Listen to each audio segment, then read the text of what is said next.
We have been reporting this breaking news story all day, and if you've been watching, we've been living this together and hearing from experts and looking at the available evidence. And if there is one thing that almost everyone understands is of importance, it is that the end of Khomeini in Iran is a signal watershed development. As we've reported, and I'll just reiterate, President Trump has said, as have the Israeli government officials, that they killed Khomeini, that he is dead. Iran has not confirmed that, and we are in the early hours of this reporting. But if Khomeini is now dead, it marks the end of a long-serving leader in the Mideast, partly because of the dictatorship and the lack of democracy, and partly because of sheer resilience, since there are other dictatorships in the region. He is the longest-serving leader in the region.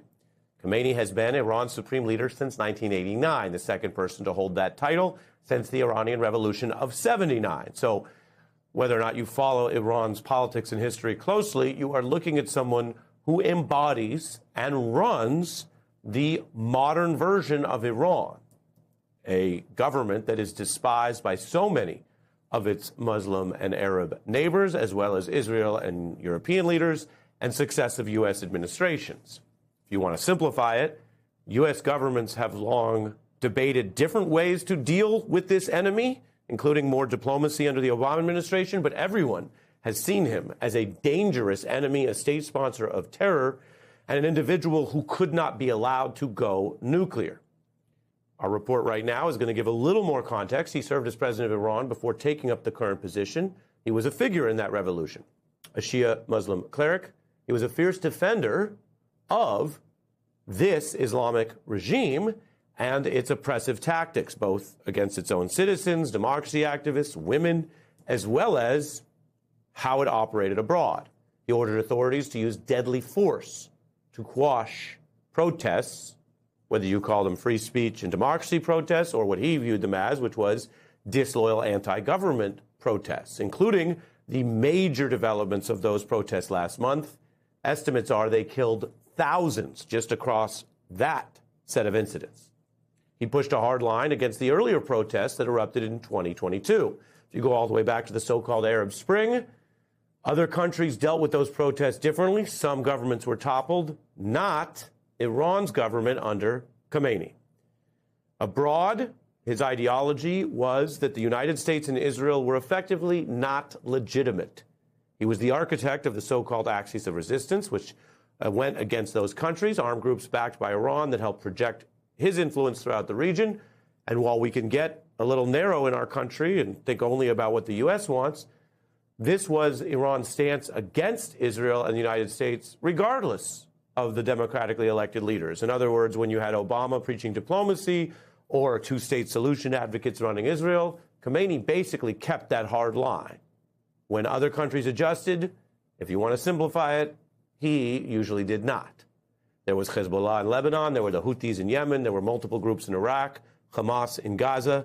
Under Khomeini, Iran cultivated the alliance with Russia, which the Obama administration and other governments viewed as a negative.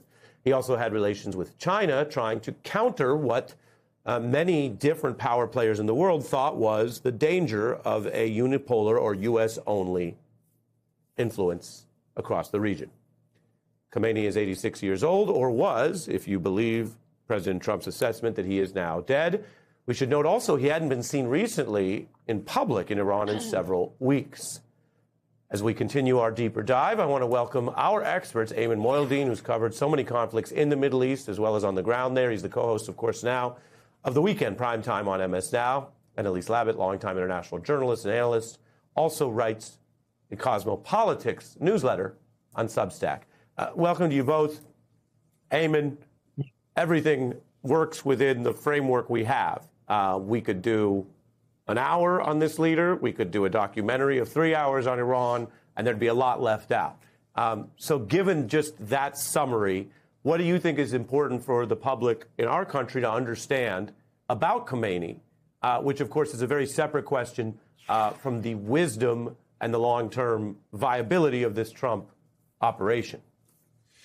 Yeah, I mean, it's a great question. And I think the short answer to that, Ari, is really to what extent did Ayatollah Khamenei, the current leader, the supreme leader of Iran, if he is still alive, planned for this demise, for his demise. And the reason why I say that is so important because you brought up a really important point.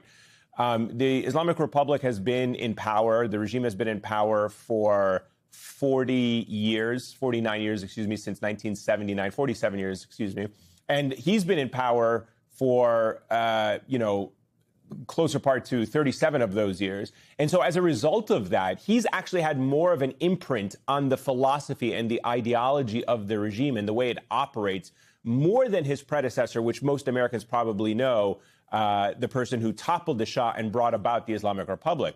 So Ayatollah Ali Khamenei, the one that you see on your screen there, really over the last couple of months set in place a succession plan that most of us don't know about. Perhaps a handful of people only know about inside of Iran. And it's not even clear if those people who know about the succession plan themselves are also alive. And the reason why I say that is important is because the Iranian response today that we saw in response to the strikes from the U.S. and Israel could have been a pre-planned response, meaning like irrespective of what happens to Khamenei, whether he has been killed or not, this was always going to be the immediate response. And so what I'm looking at for the next 72 to 96 hours is whether or not that succession plan that he had put in place is executed according to plan, and whether or not we are going to see another wave of Iranian retaliation across the region, perhaps against Israel and other countries, in accordance with a new command and control structure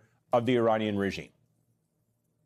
And, Ayman, what can you say about the regional reaction to someone that many states, as I mentioned, would love to be rid of, but they might actually prefer a different path?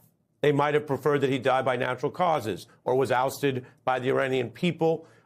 There are Trump-allied officials who will say if he is, in fact, dead, great, the region wants that. And yet it would seem to be a bit more complicated. Yeah, I have not spoken to a single person in the Arabian Gulf, in the Persian Gulf, who has come out and said to me that they wanted the leader of Iran to stay in place or the Islamic regime to stay in place. It has never been about the Islamic regime. It has never been about the leader himself. In fact, what most of the countries in the region are afraid of is destabilization, is war, is a refugee crisis that would overwhelm these small Persian Gulf monarchies and create an influx of refugees and factional war and factional fighting into neighboring countries. Iraq, which is a country that is a third of the size of Iran, bled the region for almost 15 to 20 years. It led to the rise of ISIS in Syria. It led to millions of refugees pouring into Europe and a civil war and the rise of sectarian violence that we hadn't seen in the region before. Iran is 93 million people, has similar factions, if not even more factions, more potential infighting, more sectarian flashes that could emerge. And so the country in the region is afraid that if Iran implodes on itself, you're going to see a civil war or perhaps the fragmentation of a society, the likes of which the region has not seen. And that would be disastrous for them. And that's why they preferred what they would always say, evolution instead of revolution. They wanted to see Iran evolve into a modern state, part of the nation states, as opposed to being toppled in this way that could lead to more violence.